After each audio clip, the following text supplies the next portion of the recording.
Всем доброго времени суток!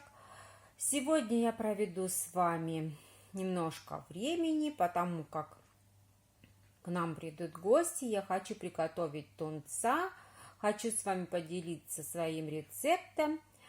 Я до того, как буду готовить тунца, сделала вот такой букетик, вам покажу, как я его делала. И помыла дверцы на своем камине.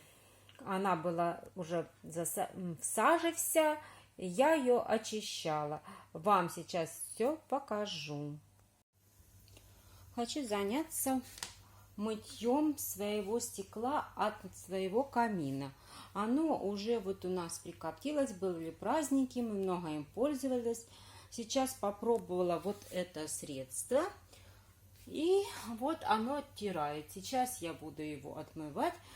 Посмотрите, что у меня получится. Так, еще остались вот пятнышки. Еще раз сейчас намажем средством и вытрем сухой салфеткой. Итак, мое стеклышко готово.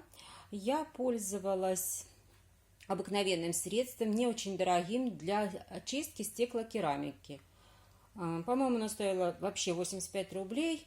Но ни капли не жалею его покупки. Рекламировать я его не буду, чтобы YouTube не удалил. Какое именно средство? Ну, хочу сказать, что недорого. Это не значит, что не отмывает. Буквально я 2 раза намазала. 1 раз небольшие загрязнения оно убрало, а 2 раз, которые более пригоревшие места. Вытерла бумажным полотенцем. И все. Все готово. Можно дальше разжигать свой камин. Все будет в нем видно. Отражается все, называется, как зеркало. В Фикс-прайсе сегодня увидела вот такую прикольную штучку. На досточке стоят 3 вот таких разносика. На эти разносики можно все что угодно подавать. И сыр, и маслины, и еще какие-то закусочки. Вот такая досточка, она сразу с разносиком. Стоит все это дело 199 рублей. Праздники 8 марта, Валентинов день только еще наступает. И поэтому мне такая штучка очень нужна. Когда буду сервировать стол, обязательно вам покажу. Еще я увидела и захотела приобрести вот такую баночку. Баночка у нас пластмассовая, но с вот такой крышечкой регулируется. Можно через дырочки что-то наливать, можно что-то сыпучее. Я решила, что я буду подавать в ней хрен. То есть, если мне надо, чтобы хрен не выдвахался, я вот эту крышечку буду закручивать в ту или иную сторону. Видите, как бы хорошо регулируется, и он не будет выдохаться. Если нужно будет подавать на стол, дырочки освобождаем и наливаем хрен.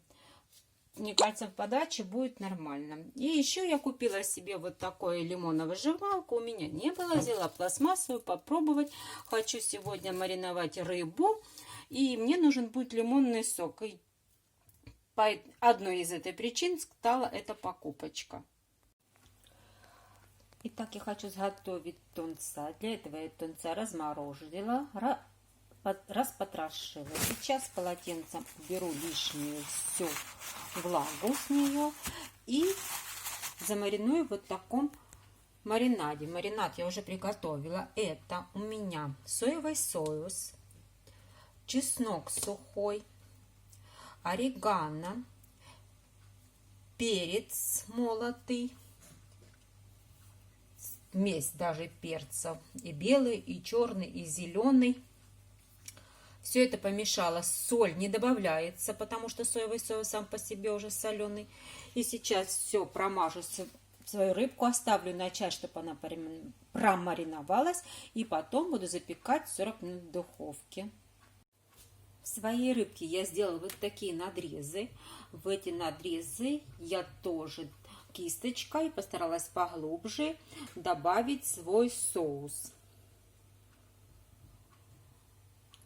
Вот это все вот так поместила на противень, на фольгу. И сейчас все это запакую в фольгу, и пусть она постоит в прохладном месте где-то час, промаринуется. Вот так я запаковала все в фольгу, оставляю в холодном месте, чтобы это все промариновалось. Наша рыбка получилась очень вкусной, ароматной. Подавать я ее буду с грибочками, с другими салатиками. Советую всем приготовить. Ну а сейчас я буду с вами прощаться, накрывать на стол, ждать гостей. А с вами я буду прощаться. Всем до новых встреч. Подписывайтесь на мой канал, пишите комментарии, ставьте лайки. Всем пока-пока.